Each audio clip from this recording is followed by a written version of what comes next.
हरे कृष्णा। तो श्रीमद् भगवद गीता यथारूप अध्याय 9 और श्लोक नंबर 30 पढ़ रहे हैं। इस श्लोक का गलत अर्थ नहीं समझना चाहिए, क्योंकि भगवान यहाँ अभक्तों को सावधान कर रहे हैं, जो सामान्य लोग इसको गलत अर्थ निकाल सकते हैं। तो इस श्लोक में पढ़ देता हूँ, उसके बाद अनुवाद पढ़ता हूँ। अपि चेद सुदुराचारो भजते माम अनन्य भावका साधुरेव समन्तव्यः सम्यक व्यवस्थितो हि सः। अनुवाद इस प्रकार है। यदि कोई जघन्य से जघन्य कर्म करता है, किंतु यदि वह भक्ति में रत रहता है तो उसे साधु मानना चाहिए, क्योंकि वह अपने संकल्प में अडिग रहता है। हरे कृष्णा। तो श्रील प्रभुपाद जी तात्पर्य में बहुत अच्छा से समझाते हैं कि जो मनुष्य का जो है बद्ध अवस्था में 2 प्रकार के कर्म होते हैं। तो पहला जो है, बद्ध अवस्था में हम रहते हैं तो उसका भक्ति का अभ्यास करते हैं। तो भक्ति के अभ्यास करते करते हो सकता है हम गलत रास्ता में भी जा सकते हैं, क्योंकि हम लोग भगवान की 3 शक्तियां प्रमुख है, जिसमें तटस्थ शक्ति है और अंतरंगा शक्ति और बहिरंगा शक्ति। तो जीव जो है तटस्थ शक्ति है, तो जीव कभी अंतरंगा शक्ति में चला जाता है तो कभी बहिरंगा शक्ति में। तो इस प्रकार से जो जिसका नित्य मतलब मुक्त नित्य है, भक्त जो है भगवान की सेवा में स्वाभाविक रूप से लगा रहता है, वो कभी भगवान को विस्मरण नहीं होता है, वो हमेशा भगवान की सेवा में प्रेममयी सेवा में लगा रहता है। लेकिन जो बद्ध जीव है उसको संघर्ष एक माया के साथ विरुद्ध है, युद्ध है। तो कभी हम भक्ति के अभ्यास करते करते हम माया के चंगुल से फंस सकते हैं। इसलिए यहाँ पे बता रहे हैं कि हम कि करते करते अगर हम गिर भी जाएं और भक्ति में फिर भी अडिग रहें तो उसको साधु मानना चाहिए। तो यहाँ प्रभुपाद जी बोलते हैं कि सुदुराचारों से बहुत महत्वपूर्ण है। सुदुराचारों कौन है? अगर भक्ति कोई भक्त कर रहा है, उसको करते करते हम किसी कारण से हम गिर जाते हैं तो हंसना नहीं चाहिए। क्यों नहीं हंसना चाहिए? क्योंकि जैसे अभी कोई रास्ता चल रहा है और रास्ते में थोड़ा सा कोई फिसल गया, गिर गया, फिर वापस अपना साफ सुथरा होकर फिर चलने लगा, तो इसमें क्या गलत है? तो उसी प्रकार से भक्ति का पथ में अभ्यास कर रहे हैं, अगर किसी प्रकार से कोई गलती हो जाती है तो फिर से वो भक्ति में आ जाता है। तो उसको क्या बोल रहे हैं भगवान? साधुरेव समन्तव्या सम्यक व्यवस्थित वही सा, उसको साधु मानना चाहिए।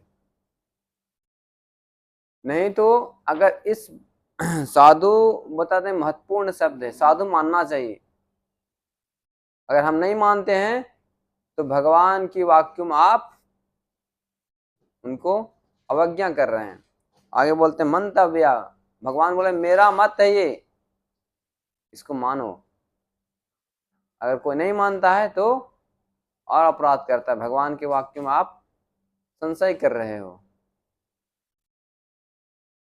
इसलिए हमको सावधान होकर ये समझना चाहिए। अगर कोई भी भक्त बोले कि मैं तो जानबूझकर भक्ति कर रहा, भक्ति का अभ्यास कर रहा है और जानबूझकर गलत काम में चला जाता है और फिर भी भक्ति कर रहा है, तो ये भी नहीं चलेगा। क्योंकि जब तक वो अपना स्थिति में फिर से भक्ति में पूरी तरह से लग नहीं जाता है, तब तक उसको भक्त नहीं मानना चाहिए।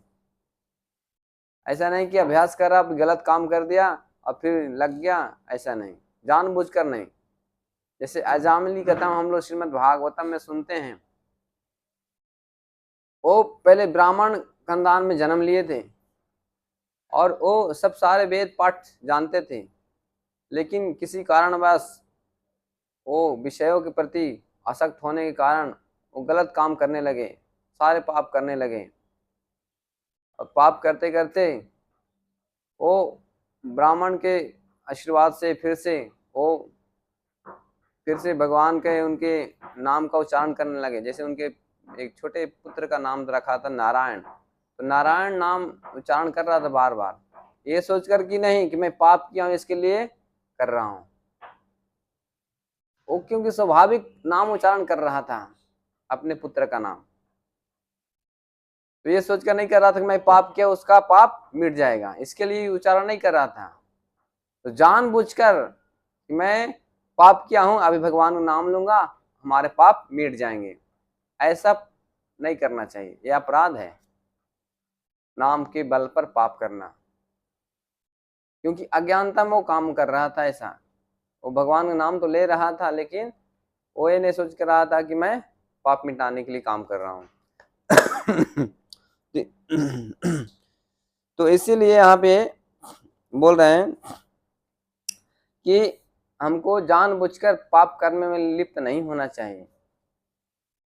अगर जानबूझकर लिप्त होते हैं और फिर से अपना स्थिति में जब तक वो नहीं आता है तब तक उसको साधु नहीं मानना चाहिए। इस तरह से हमको ये इस श्लोक का गलत अर्थ नहीं निकालना चाहिए कि साधु रेव समंतव्या, उसको साधु मान लो। बहुत से ऐसा घटना घटती है, लेकिन हमको सावधान रहना चाहिए, क्योंकि इस भौतिक संसार में हैं हम लोग, तो भौतिक संसार में रहते हुए हम भक्ति का अभ्यास कर रहे हैं, बहुत बड़ी बात है। तो अगर हम चल भी जाते हैं अभ्यास करते हुए किसी कारण से, तो हमको फिर से वापस आकर भक्ति में लग जाना चाहिए। तब हम इसको साधुरेव समंतव्य सम्यक व्यवस्थित हो हिंसा, तब उसका हमको भक्ति में लगा रहना चाहिए, तब उसका हम साधु मानेंगे। जैसे कि एग्जाम्पल में यहाँ देते हैं, नृसिंह पुराण में बताया गया है, तो वैसा ही समझ लेना चाहिए जैसे चंद्रमा में एक खरगोश का चित्र रहता है, धब्बा एक दाग दिखता है खरगोश का, तो उस प्रकार से उसी प्रकार से अगर वो चंद्रमा का रोशनी करने में, रोशनी का जो किरण है आने में, कोई विस्तृण करने में उनको कोई दिक्कत नहीं होती है, वो अपना रोशनी प्रदान करता है। इसी प्रकार से जो भक्त है, अगर किसी से कारण से वो गिर भी गया, फिर भी वो भक्ति में लगा है, भगवान की प्रेम में सेवा कर रहा है, तो उसको समझ लेना चाहिए कि ये भक्त है, ये साधु है, भगवान इसको स्वीकार करते हैं।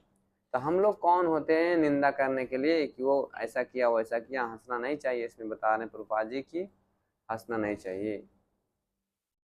इसलिए इस श्लोक का सिद्ध प्रभुपाद जी इस तरह से समझाते हैं नरसिंह पुराण से कोट करके, तो इसी प्रकार से हमको समझ लेना चाहिए। ठीक है जी, इस प्रकार से हम आगे हम पढ़ेंगे और बहुत सी चीज़ें। तब तक के लिए इस श्लोक का आप लोग पढ़िए और समझिए। ठीक है, हरे कृष्णा।